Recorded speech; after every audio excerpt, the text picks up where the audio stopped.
Solomon அவர்கள் மேல் ஆசை வைத்து ஆசை அவர்களோடு வச்சா. ஐக்கியமாய் ஆசை வைக்கிறது அவர்கள் மேல ஆசை வைத்து அவர்களோடு ஐக்கியமா இருந்துட்டா. யார் மேல ஆசை வச்சான்? யாரோட ரிலேஷன்ஷிப் வேண்டாம், எந்த பாவம் பொல்லாதது, எந்த ரிலேஷன்ஷிப் கெட்டது, எந்த மனுஷன் வேண்டாம், யார் கிட்ட டிஸ்டன்ஸ் மெயின்டைன் பண்ணும், யார் கிட்ட பேசணும், யார் கூட பேசக்கூடாது, யார் கூட ஐக்கியமா இருக்கணும், யார் கூட ஹலோனா ஹலோ அப்படின்னு இருக்கணும். புரியல, தெரியல, சொன்னாலும் புத்தி வரல, என்ன இருந்தாலும் கர்த்தர் என் கூட இருக்கிறார், அவர் பாத்துக்குவார்னு கர்த்தருக்கு போட்டான். எவ்வளவு சொன்னாலும் கேட்கல. சாலமோன் எவ்வளவு பெரிய ஞானம் உள்ளவன். பைபிள்ல வாசிக்கிறோம், சாலமோன் போல ஒரு ஞானம் உள்ளவன் சாலமோனுக்கு முன்னும் இல்ல, சாலமோனுக்கு பின்னும் இல்ல. இந்த உலகத்துல சாலமோனுக்கு கொடுக்கப்பட்ட ஞானத்தை போல ஒருவனுக்கும் தேவன் கொடுக்கல. அவ்வளவு கிருபை பெற்ற சாலமோன், அவ்வளவு ஞானம் பெற்ற ஒரு சாலமோன்.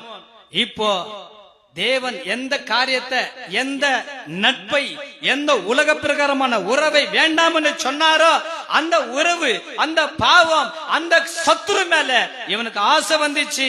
ஆசை வந்தது மாத்திரம் இல்ல, அந்த நபர்களோடு ஐக்கியத்தை வச்சுக்கணும், அவரோட ஐக்கியத்தை வச்சுக்கணும். கர்த்தர் எதை ரிஜெக்ட் பண்ணாரோ, எதை வேண்டான்னு தள்ளினாரோ, எதை கர்த்தர் வேண்டாம் என்று புறமே தள்ளினாரோ அதை தான் அரவணைச்சுக்கிறான். புரியுதுங்களா? உனக்குள்ள பாவம் புகுந்துட்டா, உனக்குள்ள பாவம் புகுந்துட்டா, ஆலயம், தேவனுடைய வீடு, தேவ பிள்ளைகளுடைய ஐக்கியம் உன்னை விட்டு தூரம் போயிடும். நீ அந்த மாதிரி உறவில் இருந்து கொஞ்சம் கொஞ்சமா விலகிடுவ. உனக்குள்ள பாவம் புகுந்துட்டா ஆலயத்தை மறப்ப, பரிசுத்தவான்களின் ஐக்கியம், சபை தேவ பிள்ளைகளுடைய ஐக்கியத்தை நீ கொஞ்சம் கொஞ்சமா இழந்துட்டு தூரம் போயிடுவ.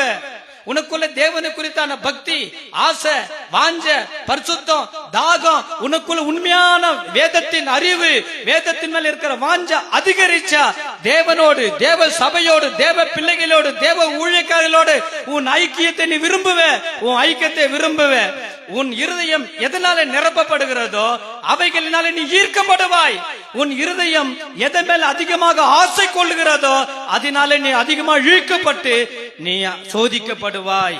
சோதிக்கப்படுகிறவன் எவனும் நான் தேவனால் சோதிக்கப்படுகிறேன் என்று சொல்லாதிருப்பனாக.